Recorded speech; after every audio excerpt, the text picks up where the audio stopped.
1, 2, 3 into the 4. And I wrote it, and I was like, man, I don't know if he gonna like this song. So when I went back to the studio with him, I said it for him. He was like, man, that's dope. He was like, that's dope right there. He's like, I'm gonna change the beat, though. Then he changed the beat, and then you have history. I was a hood legend. We earned our respect. I come from the gangster world. I needed to put my family first. Yeah, I was pimping.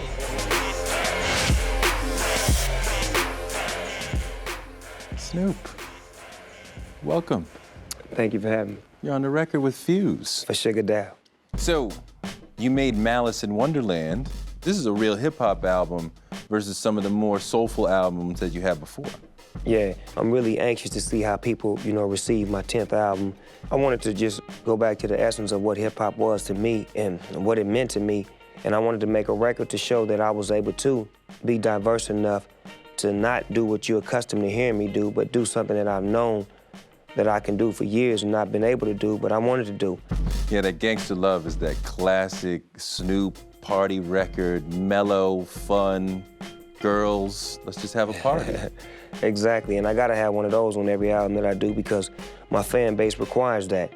I mean, you have those two sides. You're gonna make those gangster records, which a lot of your male fans wanna hear, and then you're gonna make the party and dance records that your female fans wanna hear, and you're able to yin and yang it that way. Yeah, I've been able to, walk the fine line for a long time because I've been with some of the the greats in hip-hop, such as Dr. Dre, Master P, Pharrell. They was able to walk a fine line by just being themselves. And that's what made me want to be me. I never stop being Snoop Dogg no matter what I do. If I make a gangster record, if I make a record like Central Seduction where I'm in costume and I'm having a good time playing the guitar and, bringing it back to the old spirit or whatnot, it's still within the world of Snoop Dogg. It's never like, why did he do that? It's always like, only Snoop could do that. Your new album, you say, I need to put the gun away, I got priors. It reminds me of Lil Wayne. He says, I can't carry guns, got a guy that got him. And you've been arrested a couple times on the weed tip, on the gun tip. Are you allowing yourself to be vulnerable when your man should be carrying your stuff? Or are your civil rights being violated because the cops are stalking you? I think my civil rights have definitely been violated because I've never been a violent person with any firearms or weapons or whatnot. But, I mean, why don't you have a guy who holds your stuff? It's better to be caught with than without because you never know if that guy gonna freeze up. And I say that to say this, a couple of guys that got popped, if they'd have had things on them, they probably would still be here. And you could put 1 + 1 together and add that up and figure out what I'm trying to say. There's a lot about your wife. Jay-Z's got Beyonce, I got Shantae. In 04, you guys were breaking up. In 08, you renew your vows. How did you get from, trouble at home to this point where you love her and you're, proclaiming that love? It's because I was able to go and see that I didn't need what I thought I needed. When that apple looked good to bite, and then once you bite it, you realize it's a snake in there. And when I realized and sat down and looked at my family and looked at my kids, it made me realize that that's where I wanted to be and that's where I needed to be. One day, your daughter is gonna hear Bitches Ain't, and she's gonna come to you and say, Daddy, what was that about? She already heard them records. Me and my daughter got a great relationship to where she understands who I am. I've never hidden anything from my kids. I've always been able to express myself to them on who their daddy is so they won't have to go read a book and find out the truth about who their father was. They know I'm an ex-gangbanger, drug dealer, wannabe pimp. They know about how I cheated on their mother and wanted to get a divorce because they heard it from me directly.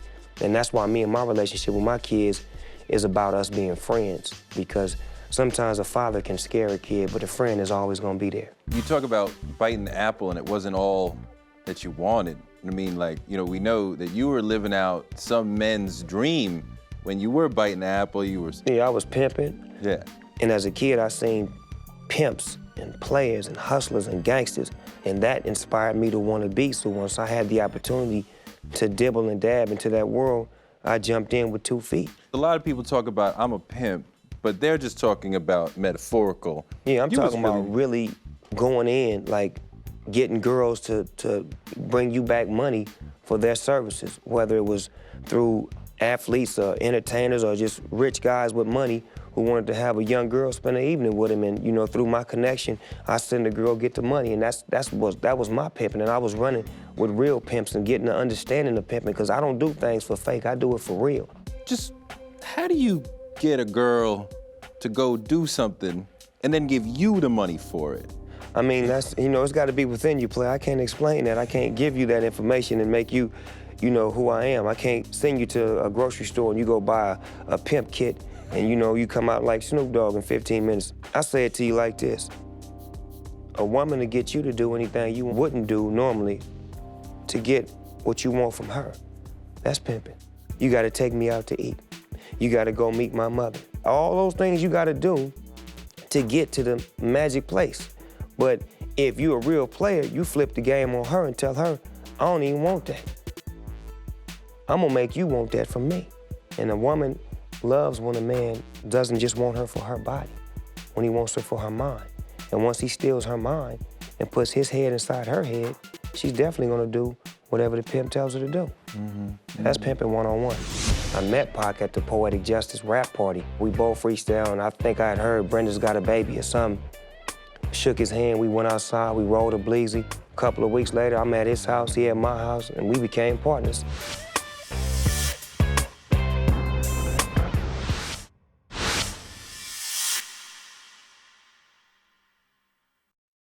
You kind of have this sort of sing-songy style. You're kind of a hybrid between a singer and an MC.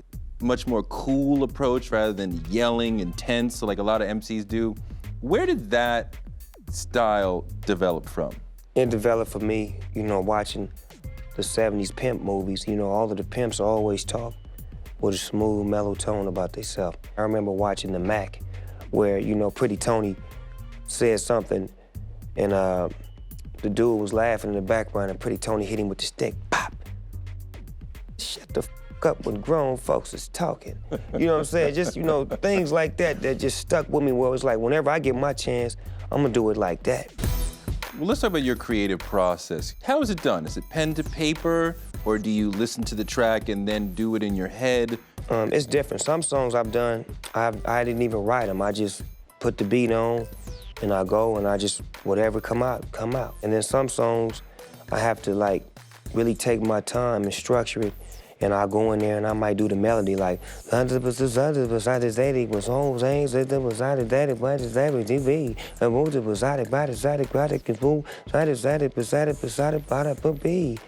put the words to those melodies. Do you have to be stoned to write? Nah, actually I've written some of my best songs when I wasn't high. You know what I'm saying? But when I am high, I'm most relaxed, and it's just, my tone is more relaxed. But when I'm not high and I'm writing, I'm more energetic and just all on top of the track. So we can kind of tell from the track. The difference. Which level I'm on. Yeah. If I'm more mellow, then you know, and he was bombed out on that one. You've been back and forth with the weed thing. Where are you at with it now? I'm periodic with it. I quit doing, you know, moments whenever I'm in the world of the kids and I'm coaching football and I'm, you know, around the kids. There's no need to have it in my life. So yeah, you were a kid rhyming over Run DMC beats, yeah, Houdini beats. Yeah. You know, you always had this gift for songwriting, or what? Not songwriting, but just being able to make songs. You know, like when I first heard the hip, the hop, the hibbit to the hibbit, the hip, hip, the hopper, you don't stop the rocket. When I heard that, I would take that and put my name and flip certain parts, and you know, it would be their words, but it would be me flipping. And then I heard Super Rhyme by Jimmy Spicer. When I heard that, I really started taking they stuff and making my stuff. Before you know it, I took on the name Snoop Rock Ski, because I like Cool Rock Ski from the Fat Boys. So now, the difference between the guy rhyming in the hood and the superstar was meeting Dr. Dre. That was the big difference. Yeah, and Warren G, your friend, Dre's half-brother, introduced you. But talk about making that connection. Because you didn't even believe it was Dre first time you were on the phone with him, right? Yeah, because I would always be at functions at Warren G's house, and Dr. Dre came in there with us, and Warren G was like, Snoopy, rap? And I was like, man, shut up, man, don't tell him I rap, because I'm nervous, right? That was like the first time we really met. So the next time was when Warren G had played the cassette, and Dr. Dre liked it, so he was telling Warren G to call me you know, get me on the phone because he wanted to put me down. So Warren G called me, and he was like, Snoopy, Dre on the phone? I'm like, Dre who? He like, Dr. Dre. I'm like, this ain't no Dr. Dre. He like, this is Dr. Dre. I'm like, what you want? He like, man, I want to put you down, man. I like that tape. I'm like, all right, whatever, man. And I hung up the phone, and I still didn't believe Warren G. And he came by Monday. He picked us up, took us to Solar Records, and Dr. Dre walked in. And he was like, man, I like that song you got, the Gangsta Life. Boom, boom, boom, boom, do-do-do-do-do-do-do, boom. 10/20/71, the day I come out. 2 days later, I'm running my mouth. Mom's put a bottle to my grill. I look her in the face and I say, chill. So she puts her back upon the pillow. 5 minutes later, I'm bailing out the hospital, on my way to the liquor store. The first thing I grab is some skins in the 4-0. Drop the OE, cause it's just too cold. I give myself some gin instead, and then I stroll. But before I get out the door, the man behind the counter says, hey, yo, yo. He picks me up, and, oh, that was banging. And we never used it. So Death Row felt like the baddest label in the world. Did it feel like that to you when it was hot? Death Row to me, when it was hot, felt like the 70s Steelers or the Lakers championship dynasties or the Chicago Bulls run. It just felt like it would never stop. But, I mean, it was the three of you creatively, Dre, you, and Pac, right? And it didn't really add new pieces to keep the legacy going. I'm the one who initially told Suge, go get Pac. I think Pac became the third piece, but his spirit wasn't the same spirit as me and Dr. Dre's. Me and Dr. Dre had a spirit of music, love, and harmony. Pac had animosity, revenge, retaliation, respect. We're the toughest team in town. We don't have to put tough on our chest and walk out and demand respect. They give it to us. The Death Row Bad Boy battle, to me, was really Death Row messing with Bad Boy. And Biggie and Puffy like, yo, we don't want any part of this. I don't think it was messing with him. I just think it was personal. But I saw differently because I was friends with Pac, Biggie, Puffy, Suge, all at the same time. So I couldn't see myself saying, F you, if you didn't do nothing disrespectful to me. And I felt like too much of that world was getting involved with the music side when Pac came. Our success was based on music, not beating people up or beefing. Do you think Suge killed Pac? I don't think Suge did, because that would be stupid for him to get himself shot at while he was in the car. Because I feel like the same people that was trying to kill Pac was trying to kill Suge. You know what I'm saying? Them bullets was coming for everything in that car. You know, Death Row ended kind of badly. Pac got killed. Dre got attacked in his home. Did you get bullied by the Suge? No, I ain't never get bullied. Why not? You can get that word up out of there right there, nephew. Ain't no bullying going down. They tried me a couple times. Yeah. But it was never to a point where they ever laid hands on me. They got close, but they never physically touched me, done nothing to me. You know, I'm still pretty, you know what I'm saying? They ain't never done nothing to this here, man. Is that because you're a real gangster? No, that's because of the spirit of God protected me from that. My spirit was in peace, and I wasn't tripping, and I would let one of them in, and he would have 12 of them with him. And it was a plot to get me. He come in peace, smiling, shaking my hands, walked me in the corner, talking to me. Now the other one was surrounding me. What's happening, blood? What's up with Whoopty? And you know, his spirit get me up out of that scenario when I should have been boo-bop. Then homies started shooting homies. Then homies started killing homies. Then it was like, it became like for real. Then we started going to jail. Then homies started getting stabbed in jail. Then you had to stab somebody in jail.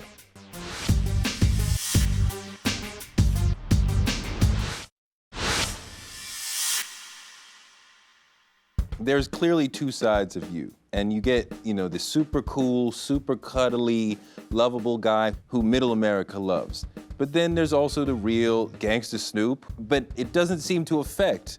How are you able to play both and have that, you know, have that image come out right? Because to me, it's not a character, it's more about me being me. You know, a lot of these rappers, they have to go into a room and put on a costume and try to look in the mirror and figure out who they're gonna be today. I'm always Snoop Dogg no matter what the scenario or the situation is. You came from a single-parent household. It's just you and your mom. And your mom gave you the nickname Snoop at home. Yeah, because I was always watching Charlie Brown and I love Snoop. Talk about how your mom influenced you and, led to the person that you've become. My mom was a very, very loving mom. We didn't really have much, but it seemed like we did. She kept us in church. She kept us around good music. Like what'd she play? The Dramatics, the Isley Brothers, the Whispers. Always a party in the living room. Her homegirls would come over, and then the kids, we all be in one back room playing hide, go get it, or, play house. I'm the father. Y'all go to sleep. Me and your mother have to talk. Where was your dad in all this? He was doing his thug thizzle. My mama never was physically together, you know what I'm saying? She was married to someone else, so he could never be possibly present at the house at the time. And then she divorced him and married somebody else. But you did have male... Nah. It was weak. Maybe one, Billy, Clarence Craney. He was a righteous dude, because he loved my mama. He loved us like we was his kids. He just would do real things, and he was understanding, like, my mama had got to a certain point where she had got saved. And when she got saved, she just flipped out, like, you gotta be in the house at 9 o'clock. If you ain't, I'm locking the door. He'd go right back behind her and be like, I'm gonna leave the back door open for you at 9:30. I'm gonna leave that back window open for you at 9:30, so you all right. So I'm wondering how you got from strict mom to being in the gang. When your parents are strict, that makes you spiteful and you wanna go do things. It's like she making me come in the house at 9 o'clock. All my homies is hanging outside. Then the homies is clowning. Hey, cuz, it's 9 o'clock. It's 9:15. And that gets to wearing on me to where it's like, man, I'm finna hang out. I'm finna sell some dope. This is what I do. And then we start getting shot at. And then we start having to shoot. Then bad drug deals. Then we start getting robbed. Then homies start shooting homies. Then it's like all this becomes your 9 to 5. You don't get ain't no breaks or none of that. Hold on, time out. And that's what my mother was trying to shelter me from. Unlike a lot of the homies, you had an epiphany in jail. You went to jail and said, this is not for me, I'm not coming back here. It was more about the people in there realizing that, because I was trying to be something that I wasn't. And the homies be sitting around, and a couple of homies be rapping, and then I bust in and start rapping. The homies was like, man, you really can rap. We playing, you serious. You need to go real with this. Matter of fact, dawg, we don't even want you with us no more. We go ride on the woo-wops. You stay over here. Then they start sheltering me like I was a celebrity in there. Did your mom come to the jail and tell you? Never. My mama never visited me in jail, not one visit. That broke my heart. That crushed me to where I didn't want to ever go back. That was one of the main reasons I didn't want to go back. I had a cousin that was in Folsom State Penitentiary. My mama drove past where I was to drive 2 hours to go see my cousin and didn't come see me. And I asked her why she didn't come see me. She told me, because I had to go see your cousin. That broke my heart. But it's because I put myself in that position, and that was tough love. And that's part of why you was like... That just stained my heart, like it hurt me. You know, my mama didn't have nothing to do. She could have came and brought me $10. I just wanted to see her. I'm 18 years old, like, you know, a man, but really ain't. I really needed that comfort, you know what I'm saying? But it turned me into who I am. You endorse all sorts of things. Snoop DeVille car, clothes, cell phone. You got the TomTom now. I love the GPS endorsement. Because I've always been thinking, why don't I have a cool voice do it instead of these nerdy women? Yeah. And now we got the Snoop TomTom. Yeah, the DOW GPS. How did that come up? I got great people in my corner doing the marketing, promotion, advertising, and endorsement deals for me, and they just felt like that my voice is one of the voices that just changed the face of the world for the past 10 years. And, you know, people identify my voice, so why not start, you know, making this voice do things? So when when I'm supposed to turn left... Turn left, nephew. And if I make a mistake? Look here, man, don't have me jump out the GZ and come get it back on point for you. That's what's up. Yeah.